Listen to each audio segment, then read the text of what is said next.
और दोस्तों ये है पटवार का पेपर 2017 में जो कंडक्ट करवाया गया। ठीक है, इसका हम कंप्लीट सॉल्यूशन देखने वाले हैं।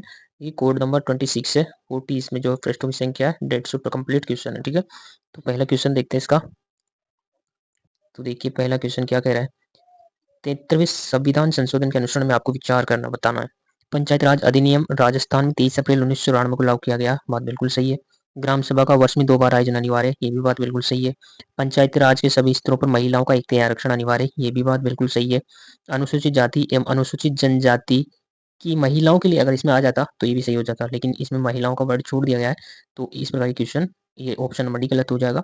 राइट आंसर होगा option number A B C, जो आपको सी में दिखाई दे रहा है। ठीक है, अगला क्वेश्चन देखते हैं। Question number 2।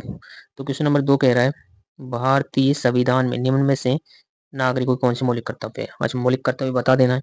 राष्ट्रध्वज तथा राष्ट्रगान का सम्मान करना, बिल्कुल ये मौलिक कर्तव्य बनता है। आहन पर राष्ट्र को सेवा समर्पित करना, ये भी बिल्कुल मौलिक कर्तव्य।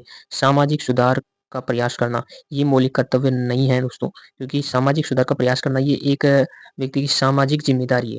ठीक है, तो ये मौलिक कर्तव्य में नहीं आता है। अपनी साझा संस्कृति की समृद्ध धरोहर को महत्व प्रदान करना तथा उसका संरक्षण करना, ये भी बात बिल्कुल सही है। तो ए बी और डी कौन से में ऑप्शन में दिख रहा है। ए बी डी आपको यहाँ दिख रहा है। ऑप्शन नंबर 2 राइट हो जाएगा। ठीक है, अगला क्वेश्चन देखते हैं। क्वेश्चन नंबर 3 जो है, क्वेश्चन नंबर 3 इसका कह रहा है श्रीमती वसुंधरा राज्य की प्रथम प्रथम मुख्यमंत्री कौन से काल के दौरान रही थी। तो दोस्तों ये रही थी 2003 से 2008 में। ठीक है, सर्वप्रथम जब बार मुख्यमंत्री बनी थी तो वो पीरियड था इनका 2003 से 2008। अगला क्वेश्चन देखते हैं। Question number 4। तो क्वेश्चन नंबर 4 है दोस्तों, निम्न कथनों पर विचार करना है। विचार करने वाले काफी क्वेश्चन आते हैं। लोकसभा में राजस्थान से कुल 25 सदस्य हैं, ये बात बिल्कुल सही है। राजस्थान में विधान परिषद के कुल सदस्यों की संख्या 200 है। 200 तो है, लेकिन विधान परिषद में नहीं, विधानसभा में। ठीक है, विधान परिषद नहीं है। लोकसभा में राजस्थान से अनुसूचित जाति की 4 सीटें और अनुसूचित जनजाति की 3 सीटें आरक्षित है। ये बात और ये बात दोनों सही है, ए और सी। ठीक है, ए और सी आपको ऑप्शन नंबर 2 में दिखाई दे रहा है। चलते हैं अगले क्वेश्चन पर। Question number 5। तो क्वेश्चन नंबर 5 कह रहा है संसद में सम्मिलित है। संसद में आप जानते हैं संसद में क्या क्या सम्मिलित है। राष्ट्रपति के अलावा दोनों सदन आते हैं, राज्यसभा और लोकसभा। ठीक है, तो ए और बी इसका राइट आंसर हो जाएगा। ऑप्शन नंबर ए में आपको दिखाई दे रहा है। क्वेश्चन नंबर 6 देखते हैं। क्वेश्चन नंबर 6 क्या कह रहा है। क्वेश्चन नंबर 6 कह रहा है कौन सा एक कथन असत्य है। इसमें एक कथन असत्य है। तो आप जानते हैं संविधान को जो है 26 नवंबर 1949 को पारित किया गया था, 26 जनवरी 1950 को लागू किया गया। ये बात बिल्कुल सही है। यहाँ पे देखिए लॉर्ड बेंटिंक भारत के प्रथम गवर्नर जनरल थे। लॉर्ड बेंटिंक थे जरूर प्रथम गवर्नर, लेकिन लॉर्ड बेंटिक नहीं है, लॉर्ड विलियम बेंटिक है। ठीक है, ये गलत हो जाएगा। पंडित जवाहरलाल नेहरू भारत के प्रथम प्रधानमंत्री थे। बात बिल्कुल सही है। राज्य नीति के निर्देशक सिद्धांत संविधान के चौथे भाग में स्थित है। डीपीएसपी आप जानते हैं जो है संविधान के 4th पार्ट में। तो इस प्रकार 1 3 4 इसका राइट आंसर हो जाएगा। क्वेश्चन पूछ रहा था एक कथन इसमें गलत है, उसको पता करना है, तो हमने पता कर लिया। दूसरा ऑप्शन जो इसमें गलत था। क्वेश्चन नंबर 7 पे चलते हैं। क्वेश्चन नंबर 7 क्या कह रहा है लोकसभा के बारे में निम्न में से एक कथन असत्य है, पता कीजिए। इसका आंसर आपको कमेंट में करना। ठीक है, वर्तमान, क्योंकि उस टाइम के हिसाब से इसका आंसर देना है। वर्तमान में आप जानते हैं 545 सीट है। ठीक है, अधिकतम 550 हो सकती है, लेकिन अभी वर्तमान में 545 है।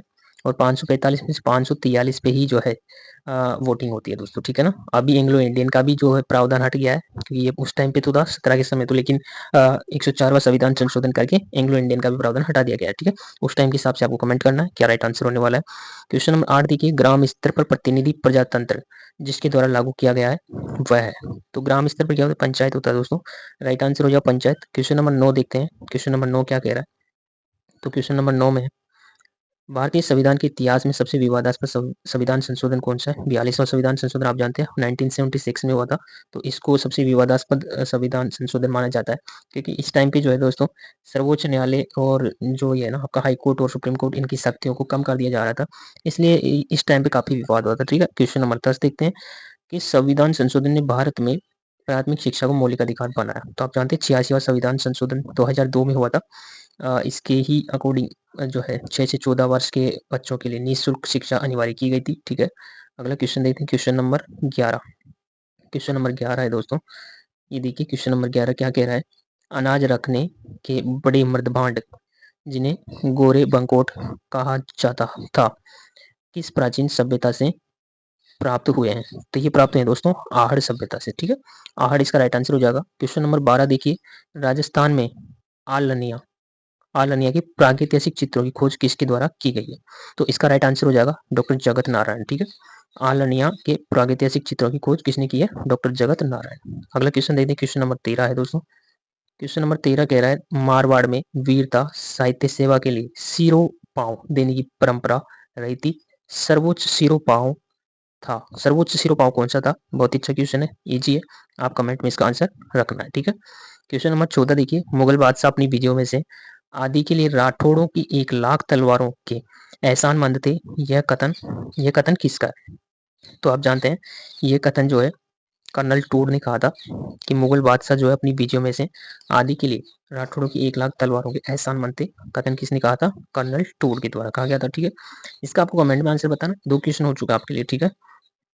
क्वेश्चन नंबर 15 देखिए, मंदिर स्थापत्य की भूमि शैली किस स्थापत्य शैली की उपशैली?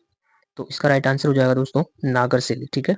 मंदिर स्थापत्य की भूमि शैली किस स्थापत्य शैली की उपशैली है? तो राइट आंसर में आ जाएगा नागर शैली, ठीक है। अगला क्वेश्चन देखें, क्वेश्चन नंबर 16। तो क्वेश्चन नंबर 16 कह रहा है बादशाह ने मेवाड़ के राणा को आपस के समझौते से अधीन किया था, न कि बल से। जो बादशाह था उसने मेवाड़ के राणा को आपस में समझौते से अधीन किया था, न कि बल से। ये बात किसने कही थी? तो ये बात कही थी, आप जानते हैं, टॉमस रो ने। किसने कही थी? Thomas Roe, sir Thomas Roe, ठीक है। अगला क्वेश्चन, क्वेश्चन नंबर 17, राजस्थान में उदरिया पंथ किन में प्रचलित है? तो राजस्थान में उदरिया पंथ आप जानते हैं बहुत ही फेमस है भीलों में, ठीक है। उदरिया पंथ किन में प्रचलित है? तो भीलों में प्रचलित हो जाए। क्वेश्चन नंबर 18 देखेंगे, 18 नंबर का क्वेश्चन कह रहा है कि जो गुब्बारा, नुसरत, नागफली, गजक ये सभी क्या है? तो आप जानते हैं ये सभी जो है जोधपुर दुर्ग की तोपों के नाम है, ठीक है। गुब्बारा, नुसरत, नागफली, गजक ये सभी नाम जोधपुर की तोपों के, ठीक है। क्वेश्चन नंबर 19 है, जोधपुर किले में पुस्तक प्रकाश पुस्तकालय की स्थापना किसने की थी? तो जोधपुर किले में जो है पुस्तक प्रकाश की स्थापना आप जानते हैं मानसिंह के द्वारा की गई थी। जोधपुर किले में पुस्तक प्रकाश पुस्तकालय की स्थापना किसने करी है दोस्तों? मानसिंह ने करी, ठीक है। अगला क्वेश्चन देखिए, क्वेश्चन नंबर 20। और क्वेश्चन नंबर 20 कह रहा है राजस्थान की संस्कृति में मुगदना क्या है? तो मुगदना क्या है बताना है। मुगदना क्या है राजस्थान की संस्कृति में? तो मुगदना आप जानते हैं भोजन पकाने के लिए लकड़ियां जो विनायक स्थापना के पश्चात लाई जाती थी उनको हम क्या बोलते थे? मुगदना, ठीक है। क्वेश्चन नंबर 21 देखेंगे दोस्तों। 21 नंबर का क्वेश्चन 21 नंबर का क्वेश्चन कह रहा है ये दोस्तों लिखा हुआ है 31 रुपया राजस्थान की कौन सी टकसाल में बनता था? 31 तो 31 रुपया के लिए अपना राइट आंसर हो जाएगा दोस्तों कुचामन, ठीक है ना। कुचामन इसका राइट आंसर हो जाएगा। तो 31 रुपया राजस्थान की कौन सी टकसाल में बनता था? ये कुचामन जो टकसाल थी उसमें बनता था, ठीक है। अगला क्वेश्चन है, आप देख पा रहे होंगे मुगल सम्राट शाहजहां के समय से ही प्रसिद्ध नाहर नृत्य की खेलने की परंपरा कहाँ प्रचलित थी? तो नाहर नृत्य खेलने की जो परंपरा थी दोस्तों कहाँ पे प्रचलित थी? मांडल में, ठीक है। मुगल सम्राट शाहजहां के समय से ही थी ये प्रचलित परंपरा नाहर नाहर नृत्य की, तो ये मांडल में थी, ठीक है ना, शाहजहां के समय। और अब क्वेश्चन नंबर देखेंगे 23, ठीक है। 23 क्वेश्चन है दोस्तों, क्या कह रहा है आचार्य तुलसी ने अणुव्रत आंदोलन का सूत्रपात कब किया था? तो इसका राइट आंसर हो जाएगा 1949 में किया था दोस्तों अणुव्रत आंदोलन, ठीक है। आचार्य तुलसी ने जो अणुव्रत आंदोलन चलाया था वो 1949 1949 में चला था। क्वेश्चन नंबर 24 देखेंगे, रियासतों से संबंधित समस्याओं के समाधान के लिए रियासती विभाग की स्थापना आप जानते हैं 5 जुलाई 1947 को किए गए थे, ठीक है। और अध्यक्ष थे सरदार वल्लभ भाई पटेल और सचिव थे वीपी मेनन, ठीक है। अगला क्वेश्चन है दोस्तों क्वेश्चन नंबर 25, मेवाड़ मेवाड़ पुकार 21 सूत्री मांग पत्र का संबंध किससे था? तो ये आप जानते हैं मोतीलाल तेजावत जो थे, ठीक है, मोतीलाल तेजावत, उनका संबंध जो है मेवाड़ पुकार 21 सूत्री मांग पत्र से संबंध बताया जाता है, ठीक है। मोतीलाल तेजावत इसका राइट आंसर हो जाएगा। क्वेश्चन नंबर 26 देखेंगे। क्वेश्चन नंबर 26 कह रहा है दोस्तों राजस्थान के एकीकरण की प्रक्रिया के समय मत्स्य संघ की वार्षिक आय कितनी थी? तो आप जानते हैं 184 लाख रुपए थी, ठीक है। अगला क्वेश्चन, राजस्थान की किस रियासत को पंडित जवाहरलाल नेहरू ने विश्व का 8वां आश्चर्य कहा था? विश्व का 8वां आश्चर्य कहा गया था जैसलमेर को, ठीक है, जैसलमेर को पंडित जवाहरलाल नेहरू द्वारा विश्व का 8वां आश्चर्य कहा गया था। क्वेश्चन नंबर देखेंगे 28 नंबर का क्वेश्चन क्या कह रहा है? तो 28वां क्वेश्चन कह रहा है दोस्तों कांगड़ कांड के बारे में क्वेश्चन है, ठीक है। थोड़ा सा ही ऊपर चला गया है, निकालते दोस्तों वापस से। यहाँ गया है कांगड़ कांड किस प्रजामंडल आंदोलन के दौरान घटित हुआ? तो कांगड़ कांड आप जानते हैं बीकानेर प्रजामंडल के दौरान घटित हुआ था, ठीक है। क्वेश्चन नंबर 29 देखेंगे। कांगड़ कांड का हो गया बीकानेर प्रजामंडल। क्वेश्चन नंबर 29 देखेंगे दोस्तों। अंग्रेजों ने अपनी शपथ भंग की है, क्या उन्होंने अवध पर अधिकार नहीं किया, अतः उन्हें यह अपेक्षा नहीं करनी चाहिए कि भारतीय अपनी शपथ का अनुपालन करेंगे। 1857 ईस्वी क्रांति के संदर्भ में यह किसने कहा था? तो ये बहुत ही जो है बहुत ही तगड़ी इंसान थे भाई, उसमें मोहम्मद अली बेग, ठीक है।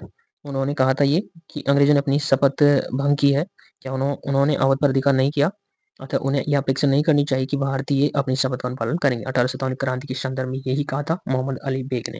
क्वेश्चन नंबर 30 देखते हैं, निम्न में से कौन सा तंत्रवाद नहीं? तो इसका राइट आंसर हो जाएगा सतारा, ठीक है। सतारा जो है तंत्रवाद नहीं है। क्वेश्चन नंबर 31 देखेंगे दोस्तों। 31 नंबर का क्वेश्चन 31 नंबर का क्वेश्चन कह रहा है, यहाँ से मैथ चालू हो चुकी है दोस्तों, ठीक है ना। देखिए बोल रहे हैं ना 6 संख्याओं का औसत 20 है, तो 6 संख्याओं का औसत 20 है तो 120 इनका योगफल हो गया, ठीक है। एक संख्या हटा दी जाए तो 15 हो जाता है, मतलब 5 का जो है 15 हो जाता है, तो 75 हो गया दोस्तों, ठीक है। अब यहाँ से अंतर करेंगे तो हमारे पास हटाई गई संख्या निकल जाएगी, इनका दोनों का अंतर आएगा 45, ठीक है। देखिए 10 यहाँ 0 में से 5 5 और 12 में से 7 गया, यहाँ 10 हो जाएगा, 10 में से 5 गया 5, 11 में से 7 गया 4, 45 बच जाएगा, ठीक है। और फिर बोल रहा है हटाई गई संख्या के स्थान पर 39 जोड़ दें। अब देखिए 45 हमने हटाया, अब बोल रहा है 39 जोड़ दें, तो देखिए 75 में 39 जोड़ दो, 75 और 39 कितना हो जाएगा, 75 और 39 हो जाएगा, 9 और 5 14 और 7 में 3 10 11 114। तो 6 संख्याओं का औसत कितना हो जाएगा, 6 का भाग लगा देंगे तो 19 की 114, इसका राइट आंसर हो जाएगा 19, ठीक है। अगला क्वेश्चन देखते हैं, क्वेश्चन नंबर 32 है दोस्तों। क्वेश्चन नंबर 32 देखते हैं, ये आपका क्वेश्चन नंबर आपको 32। तो देखिए 15 संख्याओं का औसत 40 है, तो औसत 40 है तो योगफल हो जाएगा 15 गुना 40, ठीक है। 15 गुना 40 करेंगे तो 15 चौक 60 600 हो गया भाई, ठीक है। उनमें प्रथम 8 संख्याओं का औसत 30 है, 8 संख्याओं का 30 है तो योगफल हो जाएगा 8 गुना 30 240, ठीक है। और अंतिम 8 संख्याओं का औसत 50 है तो योगफल हो जाएगा 8 पंजे 40 400, ठीक है भाई। बोल रहा है तो 8वीं संख्या हमसे पूछ रहा है, तो 8वीं संख्या को हम पता कर लेते हैं। ये 0 0 4 में 0 जोड़ेंगे 4 4 और 2 6, तो ये हो गया 640, ठीक है। 640 हो गया और अपने पास योगफल आया था टोटल 600। तो दोस्तों 600 में से 640 घटा देंगे तो या 640 में से 600 घटा देंगे तो कितना बच जाएगा, 40 बच जाएगा। 8वीं संख्या कितनी आ जाएगी, 40, ठीक है। क्वेश्चन नंबर 33 देखेंगे। 33 नंबर का क्वेश्चन कह रहा है, एक आदमी प्रथम 4 माह के औसतन 1800 प्रति माह खर्च करता है, तो 4 माह का 1800 खर्च करता है औसत में, ठीक है। तो 4 माह का टोटल हो जाएगा इसका 7200 रुपया, ठीक है ना भाई। 18 गुना 4 करेंगे तो 7200 हो जाएगा। अगले 8 माह के लिए 2000 औसत, ठीक है। तो 8 माह के लिए 2000 औसत कर रहा है तो 16000 इसका योगफल हो जाएगा, ठीक है। वर्ष में 5600 रुपये बचा लेता है, एक वर्ष में बचाता कितना है, 5600, ठीक है। 5600 बचाता है भाई। अच्छा 7200 यहाँ पे खर्च किया और 16000 यहाँ पे खर्च किया, तो 16 और 7 23,200 रुपया हो गया, ठीक है। 23,200 खर्च कर दिया, 5600 रुपये बचा लिया। तो देखो दोस्तों सभी को जोड़ देंगे और तो उसकी औसत मासिक आय पूछ रहा ना, ये औसत मासिक आय बताएंगे। तो देखिए जैसे इसका हो गया था 18 चौक 7200 ये हो गया, ठीक है। और ये 8 दूना 16,000 ये हो गया, ठीक है ना भाई। तो 16,000 और 7200 कितना हो गया, 23,200। और ये तो खर्च करता है और बचा था कितना है, 5600। तो 23,200 में हम 5600 जोड़ देंगे, टोटल हो जाएगा 5600 हम जोड़ लेते हैं, ठीक है। 23,200 में 23,200 कितना हो जाएगा भाई, 2020 8 23 और 5 28, तो ये हो जाएगा 28,800। अब हमें पूछ रहा है उसकी औसत मासिक, अपने पास तो 12 महीना है ना भाई, 28,800 में हम भाग लगा देंगे 12 का, ठीक है। तो 12 दूना 24, 4 बचा, 12 दूना 24 और 4 बचा, तो 12 चौक 48 और 2 जीरो का 2 जीरो, तो 24, तो इसका राइट आंसर आ जाएगा दोस्तों, ठीक है ना। इजी क्वेश्चन है। क्वेश्चन नंबर देखते हैं अगला 34 नंबर का क्वेश्चन। तो 34 नंबर का क्वेश्चन है दोस्तों, इसमें ये क्वेश्चन है, क्वेश्चन बोल रहा है एक व्यक्ति ने 10% वार्षिक चक्रवृद्धि ब्याज की दर से उधार दिए भाई, 10% वार्षिक दर से चक्रवृद्धि ब्याज उधार दिए, 2.5 वर्ष पश्चात उसे कितने रुपए वापस मिलेंगे, मिश्र धन बताना है, ठीक है। तो देखिए 10,000 है, ये 10,000 लिख देंगे दोस्तों, ठीक है। और 2.5 वर्ष का निकालना तो पहले 110, 2 साल तक तो पूरा रेट लगेगा ना भाई, फिर 110 और फिर आधा साल है तो आधे साल की आधी दर लगेगी, तो 105 हो गया, किधर गया भाई, कैंसिल हो गया, 105 बटा 100। आप इसको करेंगे कैलकुलेट, 2 और 2 4 जीरो से इधर की 4 जीरो गई दोस्तों, ठीक है। एक और 2 जीरो से एक और 2 जीरो गई, ठीक है। अब यहाँ पे देखिए 105 11 गुणा 11 तो 121 हुआ और 105 हुआ, ठीक है ना भाई। इसको गुणा करेंगे तो देखो इकाई अंक देखो, 5 एकम 5, लास्ट में इकाई अंक देख लो दोस्तों, 5 किस में आ रहा है, इसमें आ रहा है, ठीक है ना। तो ये आपका राइट आंसर हो जाएगा भाई, और आपको इसको सही से गुणा कर लेना है, ठीक है, मैच करना है भाई। अगला क्वेश्चन देखते हैं, क्वेश्चन नंबर 35। किस प्रतिवर्ष किस प्रतिशत वार्षिक चक्रवृद्धि ब्याज की दर से एक धन 2 वर्ष में 4 गुना हो जाएगा। तो देखिए 1 से 4 गुना, ठीक है भाई। किस प्रतिशत वार्षिक चक्रवृद्धि ब्याज की दर से एक धन राशि 2 वर्ष में 4 गुनी हो जाएगी। तो देखिए 1 से 4 गुनी होने में 2 वर्ष में 4 गुनी हो जाएगी। हमें रेट निकालनी है यहाँ पे, ठीक है। तो रेट निकाल दें दोस्तों, इसको मैं एक बार क्लियर कर देता हूँ। अब रेट निकालते हैं यहाँ पे, ठीक है।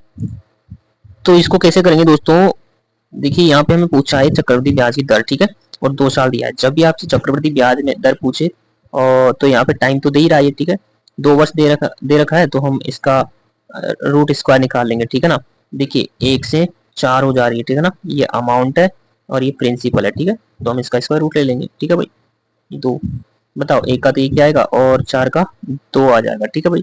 1 से 2 हो रहा है, ब्याज कितना 1, कितने पर 1 पर, गुणा 100 से कर देंगे तो आंसर क्या आ जाएगा 100%, ठीक है। बहुत ही सिंपल सा है। अगला क्वेश्चन देखते हैं, क्वेश्चन नंबर 36। क्वेश्चन नंबर 36 है दोस्तों, 36 नंबर का क्वेश्चन है।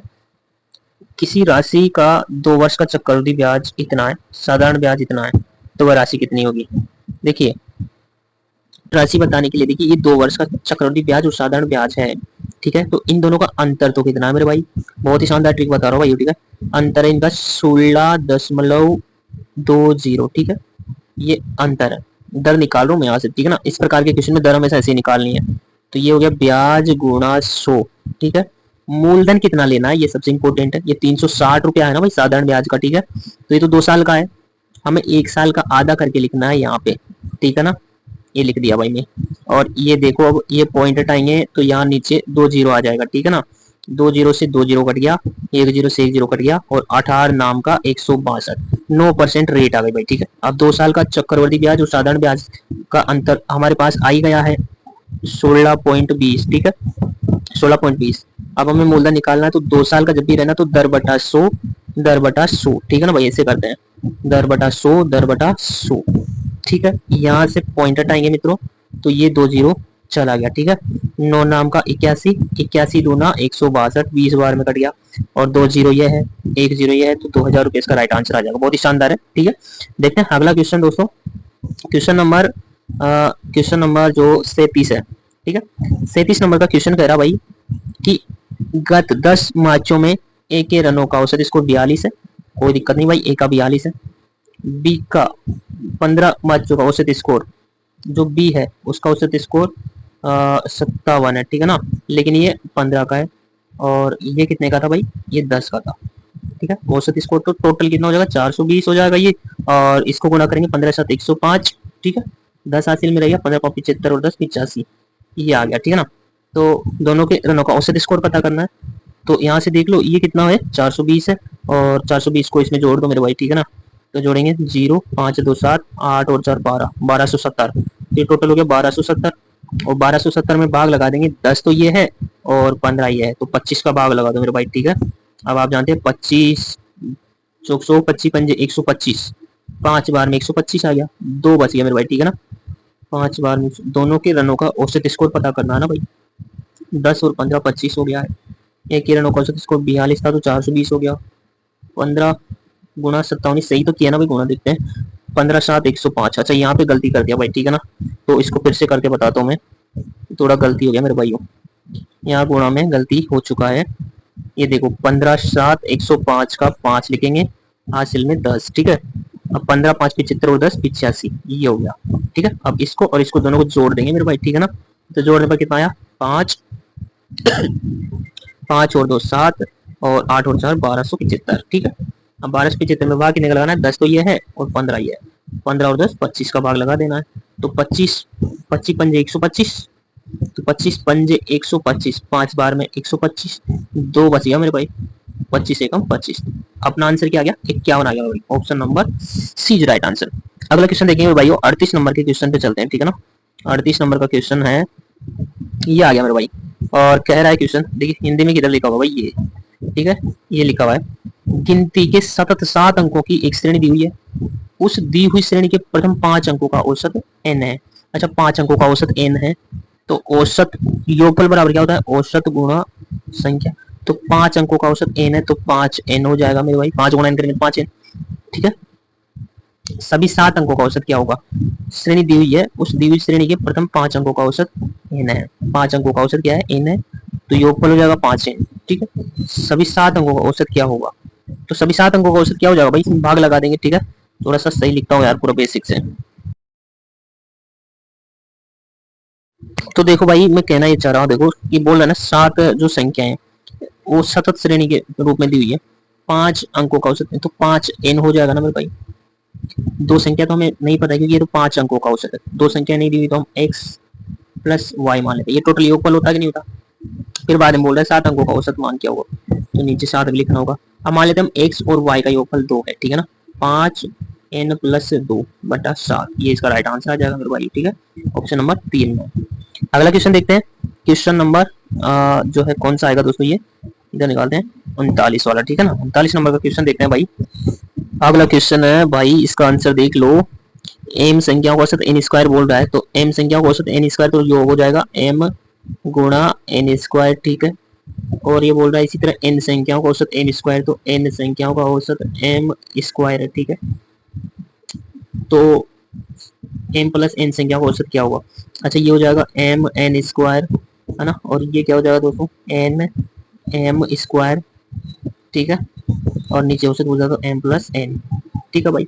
यहाँ से भी देखो एम एन कॉमन है, यहाँ से भी एम एन कॉमन है, तो हम एम एन कॉमन ले लेंगे, तो यहाँ से क्या बच जाएगा, एन बच जाएगा, और इधर से क्या बच जाएगा, एम बच जाएगा भाई, ठीक है। और नीचे एम प्लस एन का भाग लगा देंगे, M plus N, M plus N से एम प्लस एन कट गया, तो एम एन बच जाएगा। और ये एम एन कहाँ पे है मेरे भाई, इसमें ऑप्शन नंबर 4, ठीक है। इस प्रकार right answer option number D हो जाएगा। क्वेश्चन नंबर 40 देखते हैं मेरे भाइयों। 40 नंबर का क्वेश्चन है भाई, देखो 100 मीटर चौड़ी नदी में एक द्वीप पर एक पेड़ है, नदी के दोनों किनारों पर एक दूसरे के विपरीत दो बिंदु P और Q है, पेड़ और दोनों बिंदु एक सीधी रेखा में P और Q बिंदु पेड़ का शीर्ष 30 डिग्री 45 डिग्री उन्होंने बनाते हैं, तो पेड़ की ऊंचाई बतानी। अच्छा ये देखो, एक नदी बना दी, ठीक है, और इसको पहले मैं मिटा देता हूँ भाई, ये एक नदी बना दिया मान लो, ठीक है ना। और बोल रहा है चौड़ी नदी पर एक द्वीप बना हुआ, ये द्वीप बना देते हैं, दोनों किनारों पर पेड़ लगा हुआ, ये पेड़ लगा देते हैं भाई, ठीक है ना। और एक का नाम P है, एक का नाम Q है, दे दी। P वाला 30 डिग्री है, ये वाला 30 डिग्री है, और ये वाला 45 डिग्री है, ठीक है ना भाई। और ये टोटल जो है 100 मीटर चौड़ी दे रखी है। अच्छा आप एक बात जानते हैं कि ये 30 है, तो ये 1 होगा, और ये √3 होगा, होगा कि नहीं होगा भाई। और 45 में ये 1, तो ये भी 1, और ये √2 होता है। हमें क्या पूछ रहा है, पेड़ की ऊंचाई पूछ रहा है हमसे, ये पूछ रहा है, ठीक है, ये वाली पूछ रहा है भाई, ठीक है। अच्छा तो ये देख लो पहले, ये देखो भाई, ये अपने पास टोटल मिला के कितना हुआ, √3 + 1 भाई, इसका टोटल 100 है, तो अपना पूरा मिला के √3 यहाँ से यहाँ तक का, और एक ये, तो √3 + 1 हो गया, ठीक है ना, √3 + 1 अपना, और 100 उसका, ठीक है। तो उसके 100 में अपने का भाग लगा देंगे, पर मैं कर दो भाई, √3 - 1 हो जाएगा, और इधर हो जाएगा √3 - 1, ठीक है, वो गया यार भाई, ठीक है। तो ये करते हैं, ठीक है ना। अच्छा इतना लिख दिया मैं, इधर इसको मिटा देता हूँ, ठीक है ना भाई। 100/√3 + 1 याद रखना है, ये 100 लिखूंगा मैं, और √3 + 1, और इधर भी √3 - 1, √3 - 1, ठीक है। अब देखो ये तो हो गया 100 √3 - 1, ठीक है। और ये देखो a + b a - b क्या होता है, a² - b², √3 का स्क्वायर करेंगे तो √3 का करेंगे तो 3 आ जाएगा, 1 का स्क्वायर करेंगे तो 1 आ जाएगा, 3 में से 1 गया तो 2 बचेगा, 2 का भाग 100 में लगाएंगे 50, और √3 - 1 इसका राइट आंसर आ जाएगा भाई, ठीक है। 50 √3 - 1 आ जाएगा। अब ऊंचाई पूछ रहा था तो वहां पे रेशियो 1 था, तो 1 से गुणा करेंगे तो वही रहेगा ना भाई, तो 50 √3 - 1 इसका आंसर आ जाएगा option number 50 √3 - 1, option number B right answer हो जाएगा, ठीक है ना भाई। तो इस प्रकार कर लेना है, आसान क्वेश्चन है।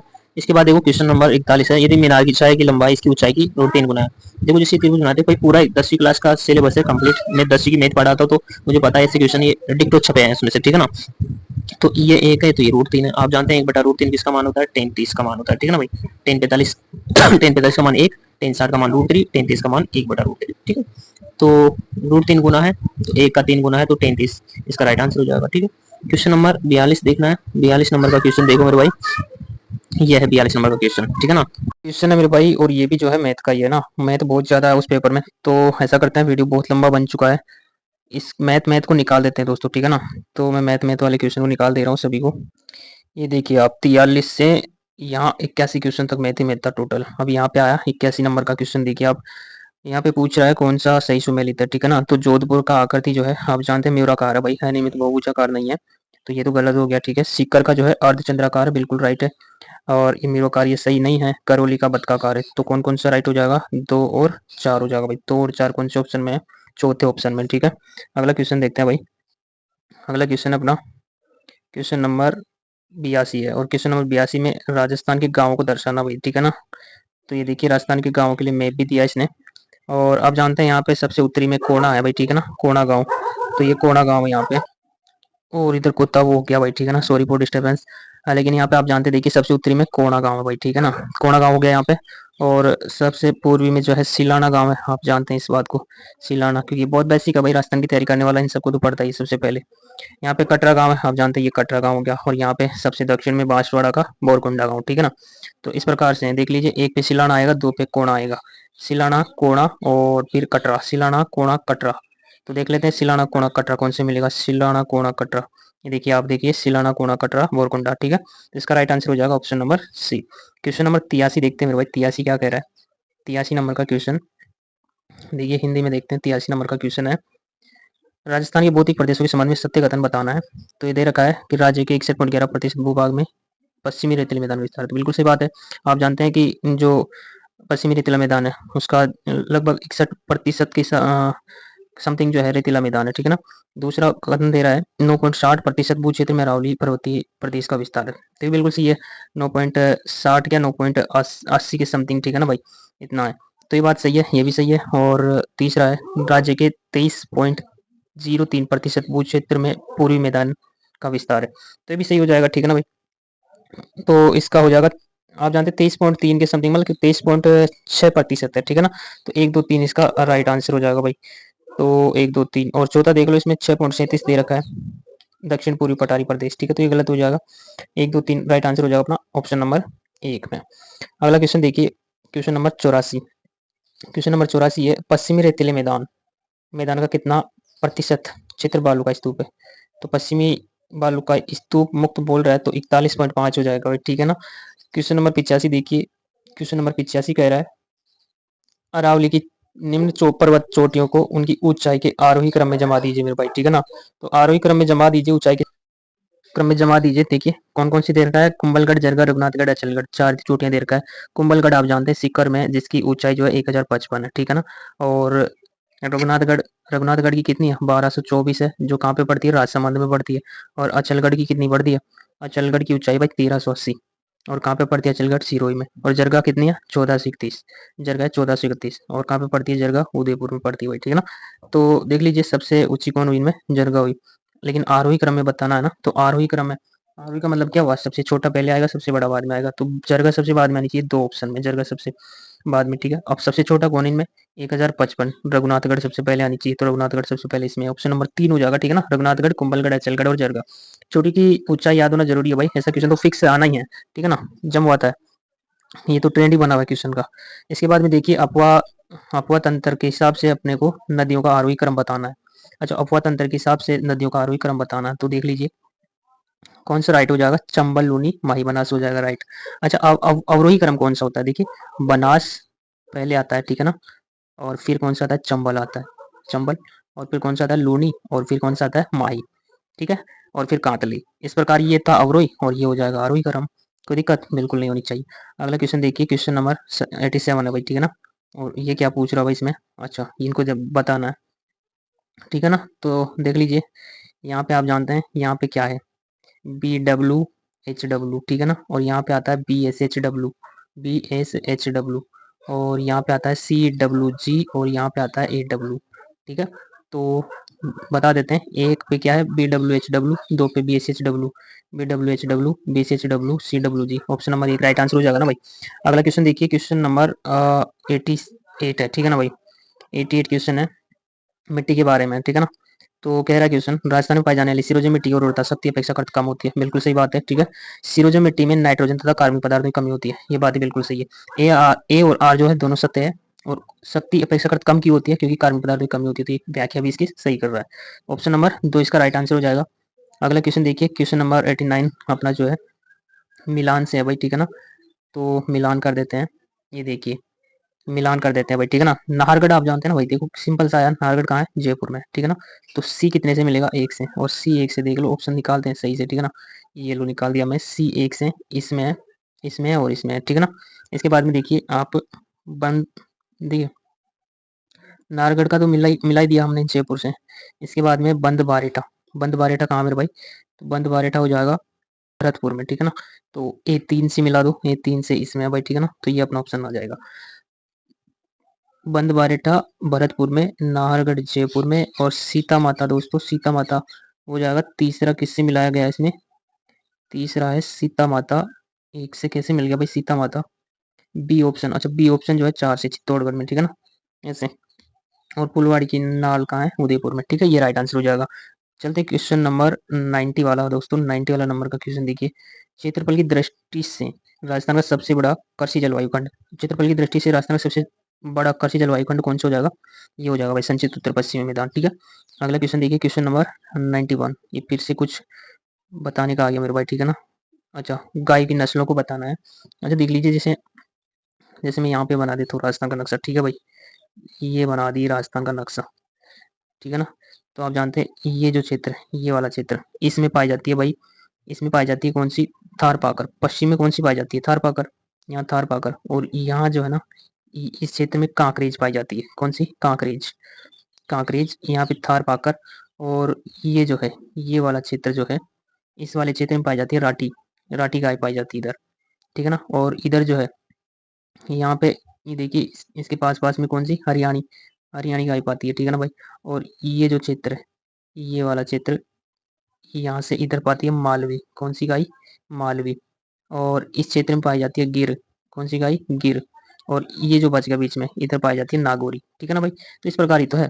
अब देख लेते हैं इसमें नक्शे के अंदर जो नंबर 1 पे क्या दे रखा है इसने। नंबर 1 पे यहाँ पे, वहां से यहाँ आ रहा है ना, तो इसमें ऊपर वाले में तो राठी आ जाएगा भाई, नंबर 1 पे तो राठी। और इसमें नंबर 2 पे थार पाकर, ठीक है ना, थार पाकर, क्योंकि यहाँ तक पे लो भाई। तो इसमें राठी, और इसमें जो है थार पाकर, और इसमें जो है ना काकरेज, ठीक है। और इधर इधर कौन सी आ जाएगी, इधर गिर आ जाएगी। तो 4 ही तो नाम दे रखा है उसने। तो देख लो भाई, सबसे पहले राठी आएगी, फिर थार पाकर आएगी। तो राठी थार पाकर देख लेते हैं, यहाँ पे है ना नंबर 1 पे, इधर राठी, और फिर थार पाकर नंबर 2 में। तो राठी थार पाकर और फिर कांकरेज और गिर, ये चौथा ऑप्शन हो जाएगा इसका राइट, ठीक है, ये वाला। अगला क्वेश्चन देखिए, क्वेश्चन नंबर 92 है भाई, ठीक है ना।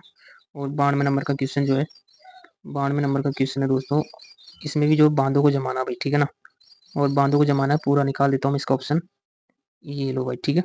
और बांध में देख लो, बांकली बांध, बांकली बांध कहाँ पर है, ऐसी मोरेल बांध कहाँ पे, सोमकमलांबा और जाखम बांध। अच्छा जाखम बांध कहाँ है, देखिए जाखम बांध जो है ना, ये मोरेल तो पड़ता है भाई सवाई माधोपुर में, ठीक है। और जाखम कहाँ पे पड़ता है, जाखम पड़ता है प्रतापगढ़ में, जाखम बांध पड़ता है दोस्तों, ऊपर से मिला देते हैं, ठीक है। इसके बाद में बाकली बांध आता है तो जालौर में पड़ता है। ये 3 तो याद ही रहती है भाई, ठीक है ना, ये नॉर्मल है। और सोम कमला अम्बा, सोम कमला अम्बा कहाँ बच गया, जो बच गया एक ऑप्शन वो बच गया डूंगरपुर, ठीक है। इस प्रकार आप देख लो इसमें, ए जो है ए कौन से मिल रहा है, 3 से, बाकली बांध, बाकली बांध कहाँ है, जालोर में, ठीक है। तो जाल A3 से, ये रहा A3 से, ये रहा A3 से, ठीक है। सोम कमलांबा 4 से, तो ये 4 इसमें आ जाएगा, ठीक है। क्वेश्चन नंबर 93 देखो भाई, 93 जो है भाई, मिलान वाला बहुत आता है पटवारी में, ठीक है। तो चंबल परियोजना, चंबल जानते हैं आप, राजस्थान और मध्य प्रदेश की संयुक्त परियोजना है। तो चंबल राजस्थान मध्य प्रदेश कौन सा है, ये सही है, राजस्थान मध्य प्रदेश की संयुक्त परियोजना है चंबल। व्यास नदी आप जानते हैं, पंजाब हरियाणा और राजस्थान किया व्यास, व्यास पंजाब हरियाणा राजस्थान, पंजाब हरियाणा राजस्थान। और सरदार सरोवर परियोजना जो है MP महाराष्ट्र गुजरात राजस्थान, ये वाला सही है। और माही बजाज सागर परियोजना जो है राजस्थान और गुजरात की हो जाएगी, है ना। महाराज, देखिए इसको मैं ऐसे याद कर रखा हूँ महाराज नाम से, ठीक है ना। महाराज म से माही, ऐसे राजस्थान, और जैसे मैंने गुजरात को रिलेट कर रखा अपने हिसाब से, ठीक है ना। तो आप भी याद कर सकते हैं। फिलहाल ये राइट आंसर हो जाएगा। कौन कौन सा है, क्या पूछा था ये, सही उत्तर को चुनिए, सम्मिलित करना, ठीक है ना। तो ए एक से हो जाएगा, ए एक से ये रहा, इसमें इसमें दो में है। माही बजाज सागर जो है 3 से जुड़ जाएगा भाई, माही बजाज सागर, और 3 से इसी में है, ठीक है ना। तो ऑप्शन 2 राइट आंसर हो जाएगा भाई। क्वेश्चन नंबर 93 देखिए, क्वेश्चन नंबर 93 है मेरे भाई। क्या है यार, इतना बड़ा क्वेश्चन है 93 वाला। देखो और छोटा कर देते हैं इसको, ये कर दिया भाई।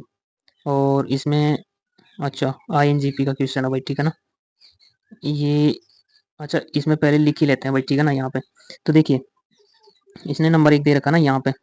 इसमें नाम क्या क्या है, पन्नालाल, बारूपाल, करणी सिंह, चौधरी कुंभाराम, जयनारायण व्यास। 4-5 नाम है, 3-4 नाम है, ठीक है। तो चौधरी देखिए, चौधरी कुंभाराम सबसे पहले आता है यहाँ पे, ऊपर ऊपर कौन सा है, चौधरी कुंभाराम। फिर देखिए फिर आने में तो कंवर सेन आता है उसके नीचे, फिर आता है पन्नालाल बारूपाल। तो चौधरी कंवर सेन से स्टार्ट होगा अपना ऑप्शन, ठीक है ना। नंबर 1 पे चौधरी कंवर सेन आएगा ना भाई, निकाल लेते हैं चौधरी कुंभाराम। तो देखिए चौधरी कुंभाराम एक में ही है भाई, ठीक है ना। एक ही ऑप्शन से स्टार्ट हो रहा है चौधरी कुंभाराम। फिर दूसरे पे आ जाएगा, आने में तो एक और आता है चौधरी और पन्नालाल बारूपाल के बीच में कंवर सेन भी तो आता है, लेकिन है नहीं ऑप्शन में कंवर सेन। तो डायरेक्ट चौधरी कुंभाराम के बाद में पन्नालाल आ जाएगा, पन्नालाल बारूपाल, ठीक है। अब फिर पन्नालाल बारूपाल के बाद में जो है वीर तेजा जी आता है, लेकिन वीर तेजा जी है नहीं। फिर है करणी सिंह, तो करणी सिंह आ गया, ठीक है। करणी सिंह के बाद में और आता है गुरु गुरु जाप, और क्या नाम है उसका, वो आता है, ठीक है ना। और फिर आता है जयनारायण व्यास। तो जयनारायण व्यास हो गया, ये ऑप्शन नंबर 4 इसका राइट आंसर हो जाएगा। अगला क्वेश्चन देखिए, देखिए बहुत ही अच्छा लेवल का क्वेश्चन पूछा गया ना, आपको भी लग रहा होगा। राजस्थान में वर्तमान में राजस्थान की कौन सी समस्या सर्वाधिक चिंताजनक बनती जा रही है, जल का अतिदोहन सर्वाधिक चिंताजनक बन रहा है भाई, ठीक है। क्वेश्चन नंबर अगला देखिए 96, 96 क्वेश्चन है मेरे भाई।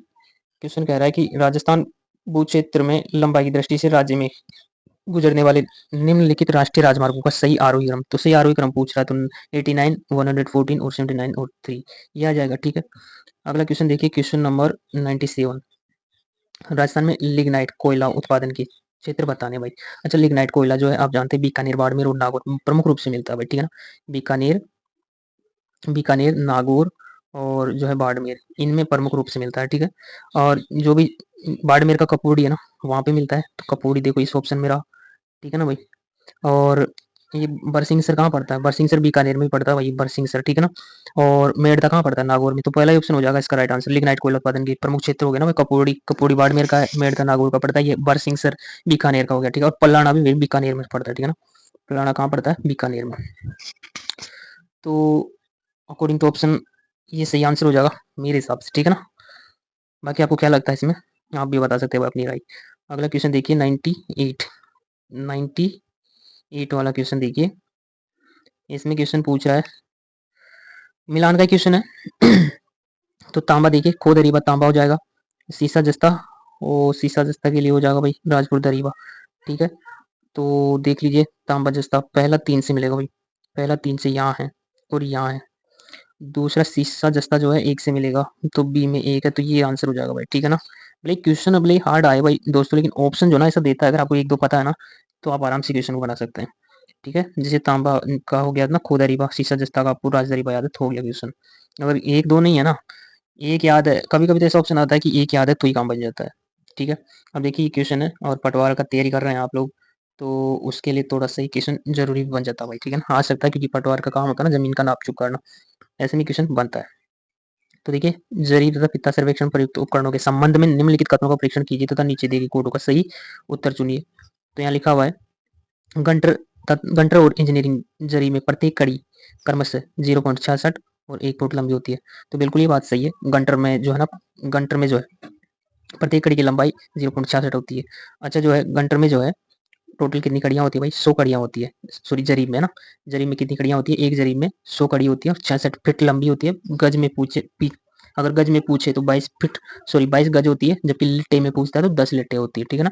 और प्रत्येक कड़ी की लंबाई 100 कड़ियां होती है ना भाई एक जरीब में, तो प्रत्येक जो है कड़ी की लंबाई जो है ना वो 0.66 फीट या 7.92 इंच होती है, ठीक है ना भाई, अगर कड़ी की लंबाई पूछे तो।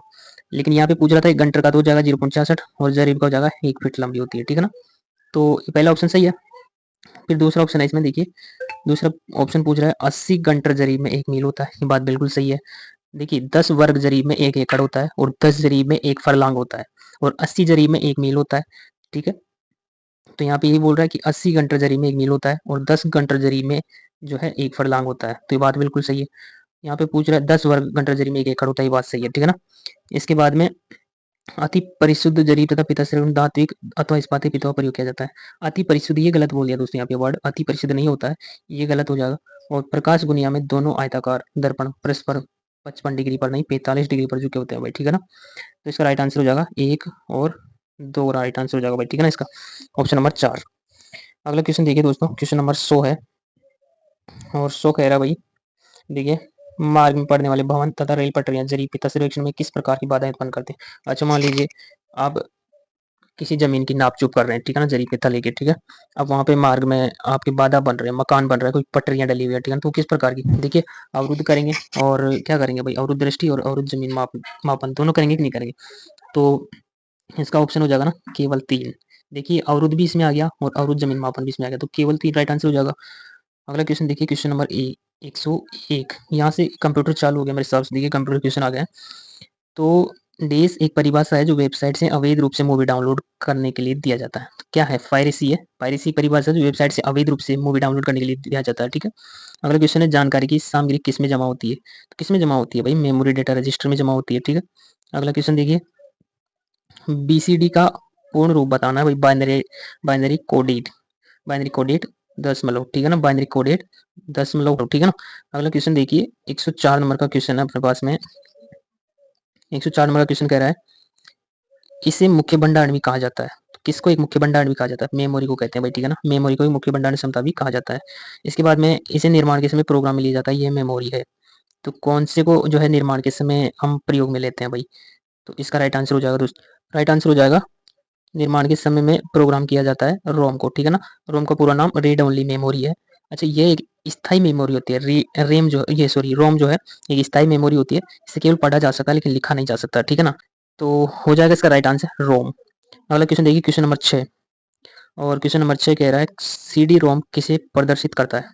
तो सीडी का मतलब क्या होता है, compact disc read only memory. Right हो जाएगा। तो compact disc read only memory, option number 2 right answer हो जाएगा। क्वेश्चन नंबर देखिए 107।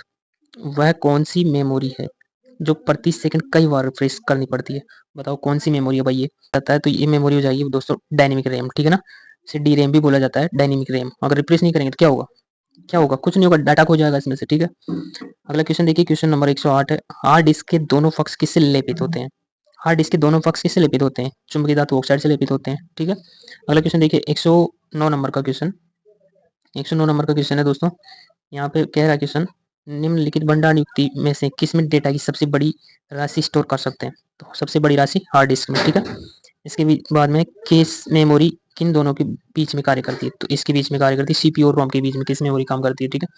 अगला क्वेश्चन, क्वेश्चन नंबर 111। 111 नंबर का क्वेश्चन बहुत फेमस क्वेश्चन है, कंपाइलर क्या है। तो कंपाइलर क्या है, उच्च स्तरीय भाषा को एक दूसरे में अनुवाद के लिए प्रोग्राम है। ठीक है ना। कंपाइलर ऐसा ऐसा ऐसा सॉफ्टवेयर होता है दोस्तों जो उच्च स्तर की भाषा से दूसरे में अनुवाद करने के लिए प्रोग्राम होता है। ठीक है ना। इसके बाद देखिए, जीयूआई का पूरा नाम ग्राफिकल यूजर इंटरफेस हो जाएगा। बहुत सिंपल सा क्वेश्चन है, जीयूआई का पूरा नाम ग्राफिकल यूजर इंटरफेस। ठीक है। अगला क्वेश्चन 113 नंबर का, वर्ड प्रोसेसिंग के लिए निम्न इकाई के कौन से संबंधित नहीं है। वर्ड प्रोसेसिंग से कौन संबंधित है, सेल्स नहीं है भाई। ठीक है। अगला क्वेश्चन देखिए, क्वेश्चन नंबर 114 नंबर का क्वेश्चन है, फोर्ट्रॉन। फोर्ट्रॉन एक प्रोग्रामिंग भाषा है। फोर्ट्रॉन क्या संदर्भित करता है, फोर्ट्रॉन आप जानते हैं फॉर्मूला ट्रांसलेशन नाम होता है, फॉर्मूला ट्रांसलेशन। ठीक है। अगला क्वेश्चन देखिए, क्वेश्चन नंबर 115। कौन सी भाषा सीधे अनुवाद के बिना कंप्यूटर से समझ में आ रहा है, मशीनी भाषा हो जाएगा भाई। ठीक है ना, अनुवाद के बिना समझ में आ रहा है तो मशीनी भाषा हो जाएगा। इसके बाद में देखिए, त्रुटि की जांच के लिए मूल एएससी सेकंड कोड में प्रत्येक बाइट की अंतिम आरक्षित बिट के कितना बिट के 7 बिट्स उपयोग करती है। कितना बिट, 7। अगला क्वेश्चन देखिए, क्वेश्चन नंबर 117। 117 नंबर का क्वेश्चन कह रहा है, एक्सेल सीट में कॉलम की चौड़ाई को ऑटो फिट करने के लिए क्या किया जाता है भाई। तो ऑटो फिट करने के लिए आप जानते हैं कॉलम के बाई और क्या करते हैं, डबल क्लिक किया जाता है। ठीक है ना, कॉलम के बाई और सीमा पर डबल क्लिक किया जाता है, आप देख पा रहे हो यहाँ पे इस प्रकार। अगला क्वेश्चन देखिए, क्वेश्चन नंबर 118। आमतौर पर 118 नंबर का क्वेश्चन है, आमतौर पर इस्तेमाल पर त्वरित पहुंच के लिए इस्तेमाल किया जाता है, किसका प्रयोग करते हैं भाई? टूल बार का प्रयोग करते हैं। ठीक है, इसमें कोई दिक्कत नहीं होनी चाहिए, सिंपल सा क्वेश्चन है, देख लीजिए आप टूल बार। यहाँ पे देखिए एमएस ऑफिस का वैध संस्करण निम्न में से कौन सा नहीं है? तो ऑफिस एक्सपी भी है, 2010 भी है, 2007 भी है, 2019 भी है। ठीक है ना, ये ऑफिस मैनेजर नहीं होता भाई। ठीक है, अगला क्वेश्चन देखिए, क्वेश्चन ना 120 नंबर का क्वेश्चन, निम्न में से कौन सा फंक्शन ऐसे दूसरे शब्दों की सूची प्रदान करता है जो उन वास्तव में या लगभग एक ही अर्थ के होते हैं? तो समानार्थक शब्द जानते हैं हम, सिनोनिम्स पढ़ते हैं इंग्लिश में, उसी को तो बोलते हैं। एक ही तरह के वर्ड का अर्थ पर हमें रिप्रेजेंट करता है उसको। ठीक है, एक डिजिटल हस्ताक्षर क्या होता है भाई? एक डिजिटल हस्ताक्षर होता है एक प्रमाणीकृत इलेक्ट्रॉनिक रिकॉर्ड अद्वितीय कुंजी के साथ, जो कि केवल एक प्रेषक जानता है। ठीक है ना, ये होता है। अगला क्वेश्चन आप देखिए, यहाँ पे थोड़ा सा साइलेंट कर दो भाई मोबाइल को। ठीक है, अगला क्वेश्चन अपने पास में 122 नंबर का। तो 122 नंबर का है, कैसे आप एक पूरे कॉलम का चयन करते हैं? तो कैसे करते हैं भाई कॉलम का चयन? सिंपल सा है, कॉलम शीर्ष पर क्लिक करके हम कॉलम का चयन करते हैं, करते हैं कि नहीं? अगला क्वेश्चन है, इसका राइट आंसर हो जाएगा ऑप्शन नंबर 2। अगला अगला क्वेश्चन 123 नंबर का है, एक फॉर्मूला बनाने के लिए पहले आप क्या करते हैं? तो फॉर्मूला बनाने के लिए पहले क्या करते हैं? फॉर्मूला को सेल में रखते हैं, और क्या। अगला क्वेश्चन है, क्वेश्चन नंबर 124, सेल में डाले गए कमेंट्स को क्या कहा जाता है? सेल में डालेंगे अगर कोई कमेंट तो उसको क्या कहेंगे भाई? सेल टिप कहेंगे। ठीक है, अगला क्वेश्चन है, क्वेश्चन नंबर 125, आप फॉर्मेट पेंटर कई बार उपयोग करते हैं, इसे बंद करने से पहले फॉर्मेट पेंटर बटन पर क्लिक करना चाहिए आपको, करना चाहिए कि नहीं? ठीक है, इसका राइट आंसर हो जाएगा ऑप्शन नंबर 2। अगला क्वेश्चन देखिए, क्वेश्चन नंबर 126, हिंदी चालू हो गई है भाई। ठीक है ना, तो हिंदी चालू हो गई तो पहला क्वेश्चन आपके लिए छोड़ दें कि सब में सभी व्यंजन स्वर युक्त है।